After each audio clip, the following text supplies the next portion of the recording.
Le 18 mars 2026, un véritable choc médiatique a secoué le paysage français. Le site d'information Mediapart a publié une enquête approfondie, s'appuyant sur les témoignages de plusieurs femmes qui accusent Patrick Bruel de comportements inappropriés. Selon les révélations, 8 femmes évoquent des faits présumés survenus entre 1992 et 2019, dont l'une des témoignages provient d'une mineure au moment des faits. De plus, 2 plaignantes ont récemment engagé des actions en justice, l'une pour viol et l'autre pour tentative de viol. Patrick Bruel a fermement contesté ces accusations. Dans un communiqué relayé par son avocat, il a exprimé sa tristesse face aux souffrances évoquées dans les témoignages, tout en niant avoir jamais exercé de violence ou de contrainte. Il a affirmé n'avoir jamais outrepassé un refus ou forcé quiconque à un acte sexuel. Son avocat, Christophe Ingrin, a précisé que la justice tranchera si elle est saisie de l'affaire. L'artiste a déjà fait l'objet de nombreuses couvertures médiatiques, souvent pour des raisons moins controversées.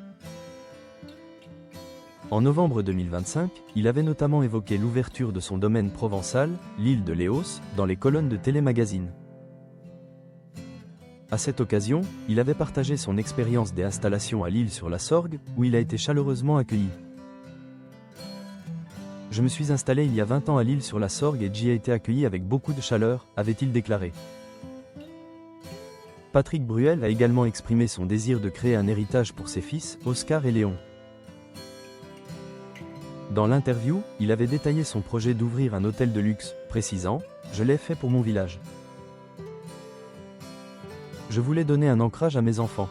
Il fallait qu'on ait un endroit. » Ce souhait est le reflet de son parcours personnel, marqué par l'exil.